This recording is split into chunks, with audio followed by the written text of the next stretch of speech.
Muy bien, aquí estamos para saludar al actual veedor distrital de Bogotá, es el doctor Guillermo Rivera, aunque no lo hemos invitado para tocar temas de la ciudad que nos quedarían pendientes para otra oportunidad, pero sí para hablar de algo que es muy importante y son las 16 curules de paz, como se han conocido, algo en lo que él fue determinante durante su paso por el Ministerio del Interior. Vamos a saludar entonces a nuestro el doctor Guillermo Rivera y le damos la bienvenida a nuestro programa. Veedor, muchas gracias por acompañarnos. Buenos días. Buenos días, Omar. Muy complacido de estar con ustedes. Un saludo también para sus otros compañeros en la mesa. Muchas gracias, señor. Mire, quisiera pedirle que, aprovechando su capacidad de concreción y conocimiento, hiciéramos un poquito de marco de referencia de lo que ha sido la historia de estas curules de paz para llegar ya al momento en el que estamos y por qué estamos hablando nuevamente de ellas. En el acuerdo de paz se estableció el compromiso de impulsar una reforma constitucional que permitiera que 16 zonas apartadas del centro del país, golpeadas por la violencia, golpeadas por la pobreza, pudieran elegir mediante unas reglas especiales a 16 representantes a la Cámara durante 2 periodos consecutivos, 2018-2022 y 2022-2026.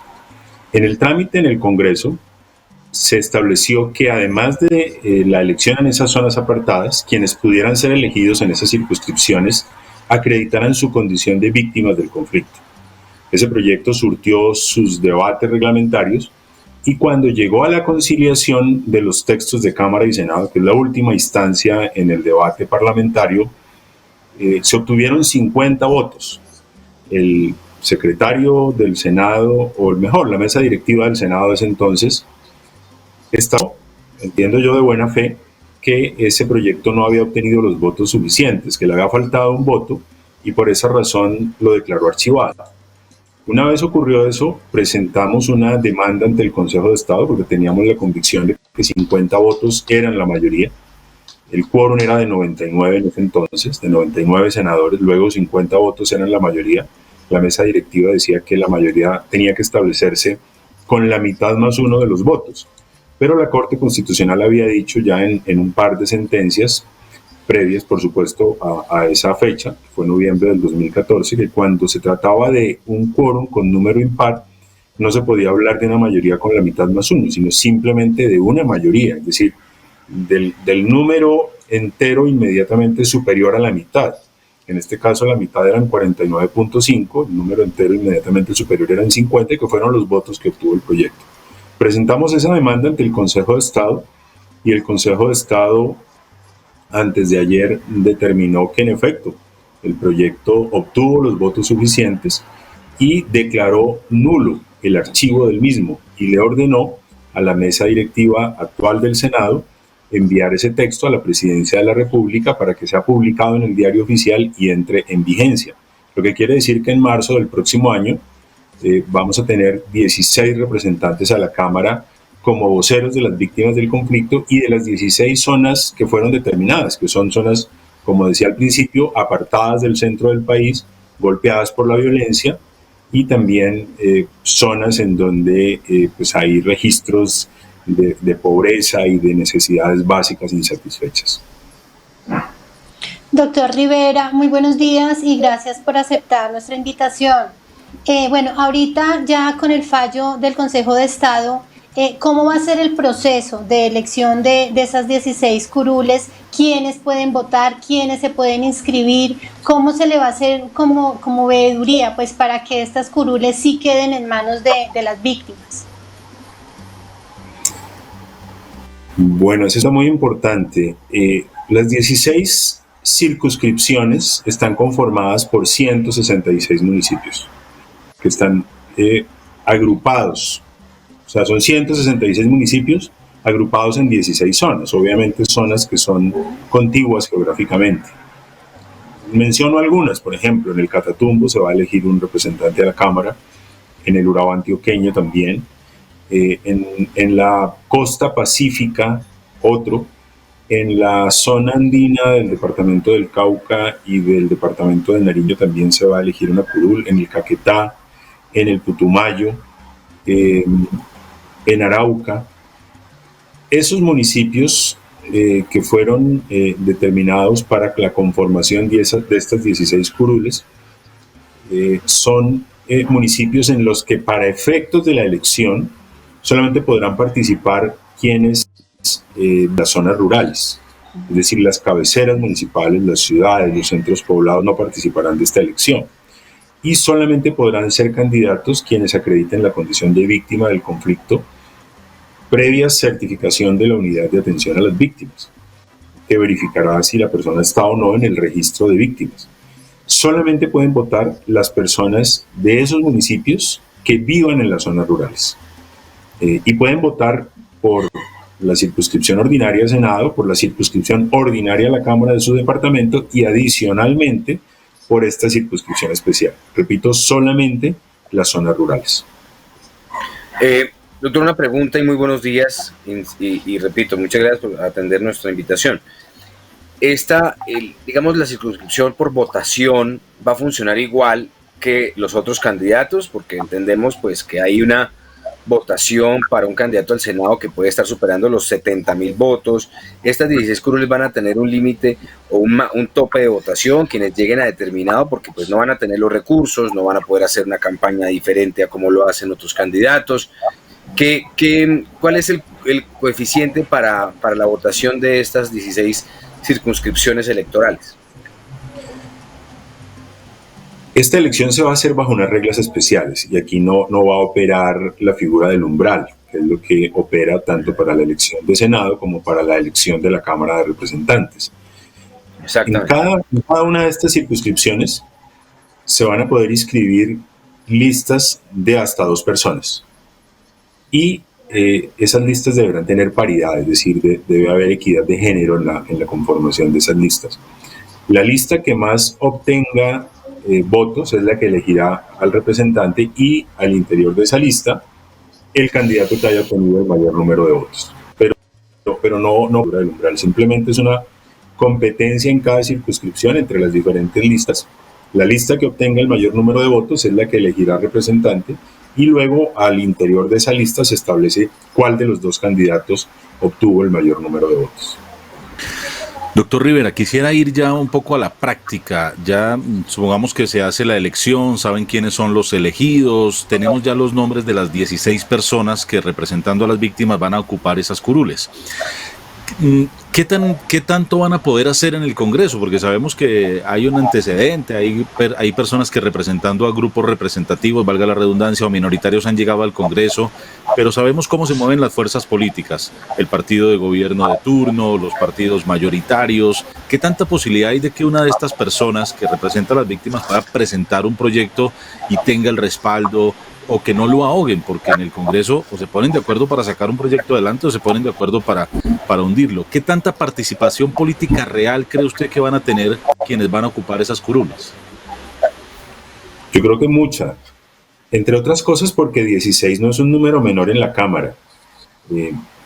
No tengo la cifra exacta de cómo está distribuida por partidos hoy la Cámara de Representantes, pero creería que el partido que tiene más representantes a la Cámara debe estar cercano a los 40. El segundo y el tercero deben estar entre los 20 y los 30 representantes a la Cámara. Luego una bancada de 16 representantes a la Cámara no es menor. Los partidos de oposición o los partidos alternativos creo que ninguno supera los 16. Luego 16 representantes a la Cámara actuando como una bancada, actuando como un grupo parlamentario, creo que pueden tener mucha incidencia. Pero no solamente es que puedan tener incidencia para tramitar los proyectos de ley que ellos presenten, sino que también van a tener una vocería para el ejercicio del control político. Yo, por ejemplo, siempre he dicho que en esta época en que se han presentado tantos asesinatos de líderes sociales, justamente en esas zonas en las que van a ser elegidos estos nuevos representantes a la Cámara, qué importante hubiera sido contar ahora, en este periodo, con la voz de ellos para demandar una mayor protección, una mayor atención de las instituciones y evitar que siga esa ola de asesinatos que infortunadamente se ha venido presentando en el país. Luego van a ser unas vocerías muy, muy importantes. Hay también muchos temas que seguramente serán para ellos de muchísimo interés, como la aplicación o la adecuada aplicación de la ley de víctimas, la rendición de cuentas de los organismos del Sistema Integral de Verdad, Justicia, Reparación y Garantías de No Repetición. En fin, creo que va a ser histórico y muy trascendente desde el punto de vista institucional para la sociedad colombiana que en el Congreso las víctimas estén representadas por víctimas. Muchas personas hemos asumido esa vocería en otros momentos, pero nada mejor que sean las propias víctimas quienes asuman la vocería para reivindicar sus aspiraciones y para vigilar que sus derechos se cumplan. Doctor Rivera, hay dos preocupaciones por parte de la misión de observación electoral. Una de ellas es que ellos pues aseguran puntualmente Camilo Vargas, quien era coordinador del Observatorio Político, que sí es posible que otros partidos políticos y miembros de la guerrilla puedan tener injerencia o cercanía a estas campañas de las víctimas. Y segundo, que hay una gran población, una parte de población en algunas de las zonas que no tienen cédula, no están, pues no tienen cómo participar en ese proceso electoral. Entonces, ¿cómo hacer para evitar que este tipo de organizaciones permee estas elecciones y que verdaderamente sean las víctimas las que lleguen a esas curules? ¿Y cómo se va a hacer con esas personas que aún no tienen la cédula y que hacen parte de esas personas que pueden votar?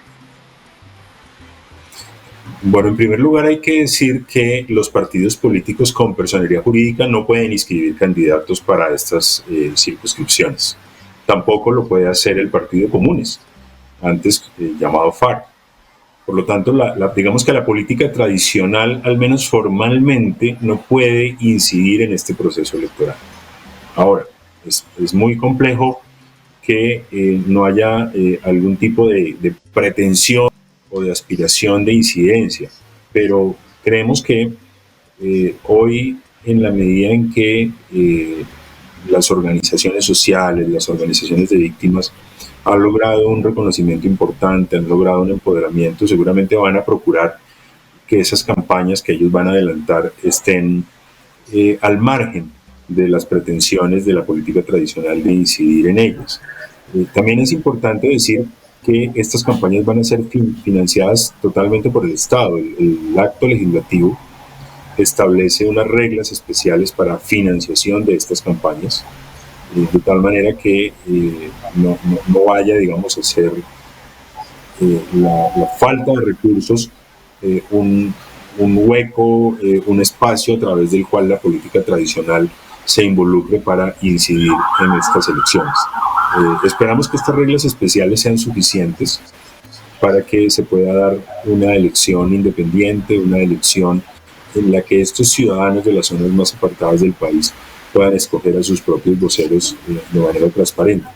El texto, además, establece para la organización electoral una preparación en términos de promoción de la existencia de estas nuevas circunscripciones, de sus reglas especiales y también de acercar los diferentes puestos de votación a las diferentes zonas en donde las personas puedan votar. Es decir, hay una enorme dificultad hoy en el país y es que muchas personas están a muchísima distancia, las personas que viven en las zonas rurales, de la ubicación de los puestos de votación. Este proyecto, o este texto que ya fue reconocido como aprobado por el Consejo de Estado y por la Corte Constitucional, establece que la organización deberá hacer un esfuerzo por acercar la logística electoral, que son los puestos de votación, a las zonas más apartadas para que la gente pueda votar. Y eso pues debe incluir también una campaña de cedulación. De hecho ya está en marcha todo el proceso de cambio de cédula para la cédula digital. Creo que esa es una buena oportunidad para hacer también una campaña masiva de cedulación en esas zonas apartadas, de tal manera que esos ciudadanos que viven en la Colombia profunda, por llamarlo de alguna manera, puedan ejercer su derecho al voto.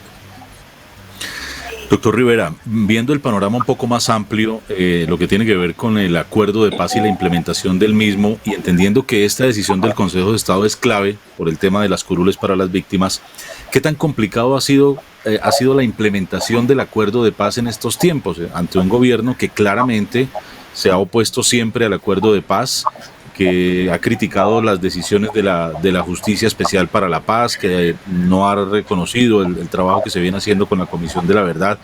¿Qué falta para que se llegue a una total implementación del acuerdo de paz que se firmó en La Habana? Falta muchísimo. Yo creo que este gobierno, pues claramente ha sido resistente a la implementación del acuerdo. Ellos dicen que sí lo han cumplido. El consejero Archila insiste en que han avanzado en la implementación del acuerdo. Yo debo reconocer que él en particular, en lo que concierne a los planes de desarrollo con enfoque territorial, ha hecho un esfuerzo que es valioso, pero eso no es ni lo único ni es suficiente para hablar de una adecuada implementación del acuerdo de paz. Por ejemplo, el gobierno no ha presentado ningún proyecto de reforma constitucional ni ningún proyecto de ley, presentó uno, que es el de la especialidad agraria, pero no hizo nada porque el Congreso lo aprobara. Ese proyecto, hasta donde recuerdo, terminó hundiéndose en la legislatura. Nunca fue prioridad. No fue prioridad, lo hundieron. Todos sabemos que el gobierno, o los gobiernos en general, cuando se proponen sacar adelante un proyecto de ley, lo sacan adelante en el Congreso. En un Congreso en el que este gobierno tiene además mayorías.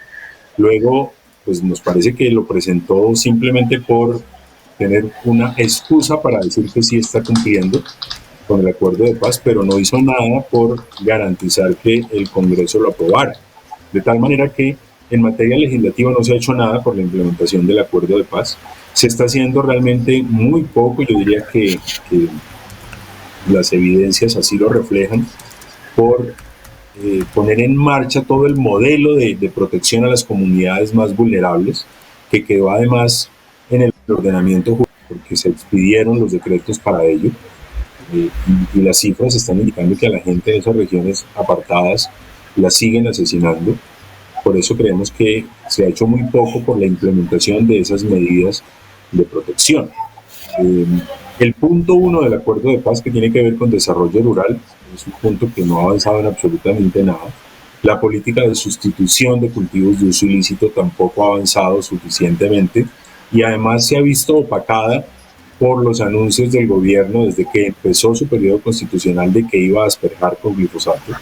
No obstante todas las condiciones que ha puesto la Corte Constitucional, y no obstante la evidencia científica de los riesgos que entraña para la salud humana y para el medio ambiente. Y haber hecho esos anuncios y haberse exhibido el gobierno como con la intención de asperjar con glifosato, pues le restó mucha legitimidad en cuanto al diálogo con las comunidades para lograr un proceso de sustitución voluntaria que, entre otras cosas, según los informes de UNDOC, ha demostrado que la resiembra es muchísimo menor, la resiembra de cultivos de coca es muchísimo menor cuando la erradicación ha sido el resultado de un proceso de concertación, que cuando la erradicación ha sido el resultado de un proceso de erradicación forzada, bien por vía de aspersión o bien por vía, digamos, de tropas en tierra erradicando las matas de coca.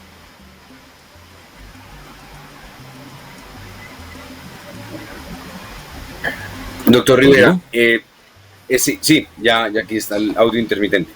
Una anotación sobre lo que usted nos dice ahora. La posición del gobierno frente a estas curules pues ha sido dividida, ¿no? Frente al tema del proceso de paz, la implementación del acuerdo. No hay buen recibo, digamos, por parte del gobierno o de los gobiernos que se han empecinado en hablar de las curules. ¿Cree usted que puedan tener respaldo como un solo bloque en el Congreso para los diferentes proyectos de ley a partir del 20 de julio? ¿Tengan coaliciones, alianzas con la oposición? Es decir, ¿esto será unas curules que los políticos tradicionales, que los partidos tradicionales utilizarán a su acomodo aprovechándose de la inexperiencia y de la vulneración de estas personas? ¿No serán como fichas para mover útiles de acuerdo a sus intereses, ¿qué protección va a haber para estas personas? Porque no tienen el conocimiento realmente. Eso depende de cómo vaya a estar conformado el próximo Congreso, porque estas 16 curules o estos 16 nuevos representantes a la Cámara tomarán posesión de su cargo el 20 de julio del año 2022. Y hoy no sabemos cómo vaya a estar distribuido desde el punto de vista partidista ese Congreso. Lo sabremos el 13 de marzo, que es el día en que se va a elegir al nuevo Congreso. Digamos, yo no podría anticiparme. Ojalá exista por parte de los congresistas que van a ser elegidos bajo las reglas ordinarias, pues un sentido de solidaridad con estos nuevos congresistas que, como ustedes bien lo señalan, pues van a estar por primera vez en un ejercicio de esta naturaleza. Pero bueno, ojalá su condición de víctima, su condición de representar zonas tan apartadas y tan golpeadas por el conflicto, despierten la solidaridad de sus colegas y reciban no solamente apoyo en sus iniciativas, sino también apoyo en lo que en general significa la función parlamentaria, que repito, para una persona que apenas llega a ese recinto, pues no va a ser fácil. Seguro. Doctor Rivera, y pues no podemos despedirlo sin preguntarle, conocer su opinión frente al informe que dio ayer la Comisión Interamericana de Derechos Humanos frente al tema de las protestas y de lo que ha venido pasando en nuestro país en los últimos 2 meses. Pues a mí me parece que era de esperarse un informe en esos términos. Los colombianos hemos visto a través de las imágenes de televisión casos de abuso policial.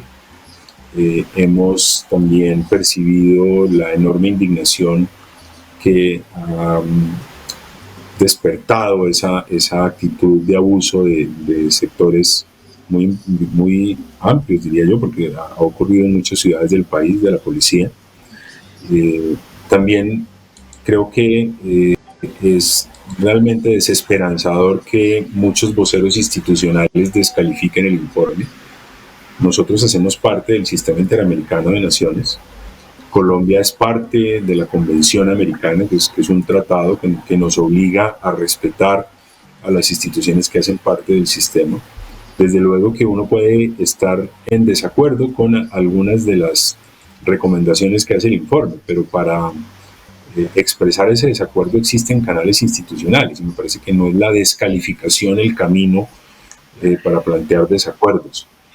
Yo creo que es realmente un mal precedente la manera como muchos voceros institucionales han reaccionado a ese informe.